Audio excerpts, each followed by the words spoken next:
Hello నమస్తే welcome to my channel మెకానియన్. మన first series వచ్చేసి ఫ్లూయిడ్ మెకానిక్స్ ఫర్ సక్. మన ఫస్ట్ సిరీస్లో 6th వీడియో వచ్చేసి సర్ఫేస్ టెన్షన్ ప్రాబ్లమ్స్. సో ఈ వీడియోలో మనము సర్ఫేస్ టెన్షన్కి సంబంధించిన కొన్ని ప్రాబ్లమ్స్ గురించి డిస్కస్ చేస్తాం, ఓకేనా? సో మన ఫస్ట్ కాన్సెప్ట్ వచ్చేసి surface tension on spherical droplet. So ఇందులో మనము స్పెరికల్ డ్రాప్లెట్ యొక్క surface tension at the same time spherical డ్రాప్లెట్లో డెవలప్ అయ్యే ప్రెషర్ని కూడా కనుక్కుంటాం, ఓకేనా? సో ఇప్పుడు నేను ఏం చేస్తున్నా, ఈ సర్ఫేస్ టెన్షన్ ప్రెషర్ని కనుక్కోవడానికి నేను ఒక స్పెరికల్ డ్రాప్లెట్ని కన్సిడర్ చేసిన. సో ఆ స్పెరికల్ డ్రాప్లెట్ రేడియస్ వచ్చేసి R అనుకున్నా, డయామీటర్ D, సర్ఫేస్ టెన్షన్ నేను సిగ్మాతో డినోట్ చేసుకుంటున్నా, అండ్ ప్రెషర్ అంటే డ్రాప్లెట్ లోపల ఉన్న ప్రెషర్ని నేను P అని అనుకుంటున్నా, ఓకేనా? ఇప్పుడు నేను సర్ఫేస్ టెన్షన్ని ప్రెషర్ని కనుక్కోవడానికి ఏం చేస్తున్నా అంటే ఈ డ్రాప్లెట్ని 2 హాఫ్స్గా కట్ చేస్తున్నా. సో 2 హాఫ్స్గా కట్ చేసిన తర్వాత ఒక హాఫ్ని ఇక్కడ కన్సిడర్ చేసి నేను ఏం చేస్తున్నా అంటే ఈ డ్రాప్లెట్ మీద యాక్ట్ అయ్యే ఫోర్సెస్ని డ్రా చేసుకున్నా. సో ఎన్ని ఫోర్సెస్ యాక్ట్ అవుతున్నాయి? మొత్తము 2 ఫోర్సెస్ యాక్ట్ అవుతున్నాయి. ఏంటివి?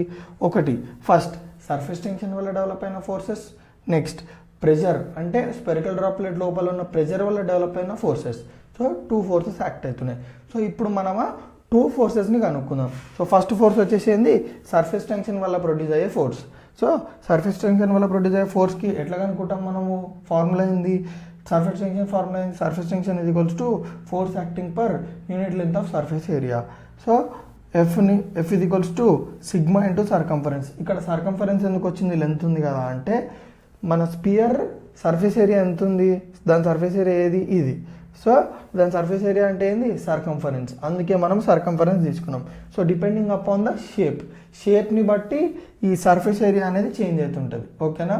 సో కానీ జనరలైజ్డ్ ఫార్ములా ఏంది? Sigma is equals to force acting per unit length of surface area.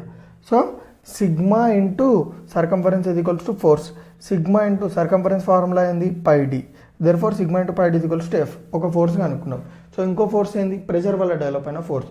So P is equals to F/A. Basic formula. Pressure is nothing but force acting per unit area. So ఇప్పుడు నేను ఏం చేస్తున్నా?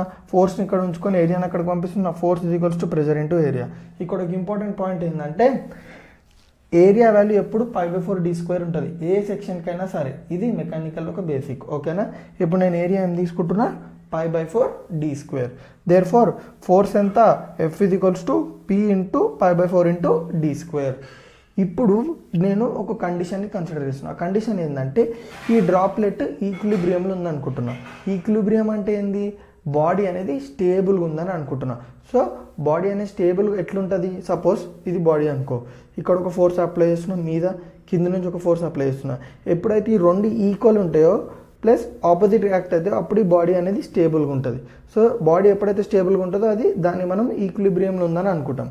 So అదే కండిషన్ని నేను ఇక్కడ apply చేస్తున్నా. So ఇక్కడ మీద ఏం ఫోర్సెస్ యాక్ట్ అవుతున్నాయి? ప్రెషర్ వల్ల డెవలప్ అయిన ఫోర్స్ యాక్ట్ అవుతుంది. కింద ఏ ఫోర్స్ యాక్ట్ అవుతుంది? సర్ఫేస్ టెన్షన్ వల్ల డెవలప్ అయిన ఫోర్స్ యాక్ట్ అవుతుంది. సో ఇది ఈక్విలిబ్రియంలో ఉండాలంటే ఏంది? మీద ఫోర్స్ కింద ఫోర్స్ ఈక్వల్ ఉండాలా లేదా? సో మీద ఫోర్స్ని కింద ఫోర్స్ని నేను ఈక్వేట్ చేసుకుంటున్నా.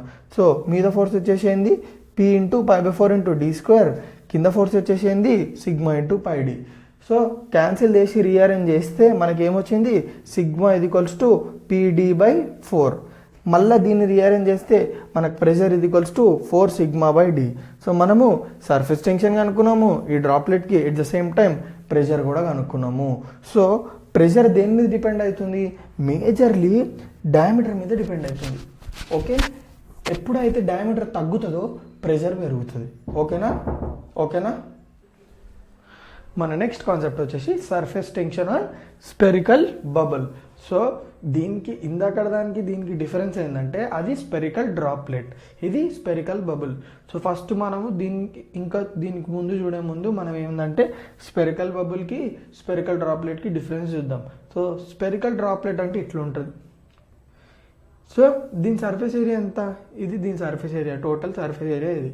ఇప్పుడు స్పెరికల్ బబుల్ ఎట్లుంటుంది? ఇట్లుంటుంది. అంటే ఇప్పుడు దీనికి ఎన్ని సర్ఫేసెస్ ఉన్నాయి? ఫస్ట్ ఆఫ్ ఆల్ బయట ఒక సర్ఫేసా, మళ్ళా లోపల ఒక సర్ఫేసా, ఇదంతా సర్ఫేసే కదా, లోపల ఇంకో ఇదంతా సర్ఫేస్.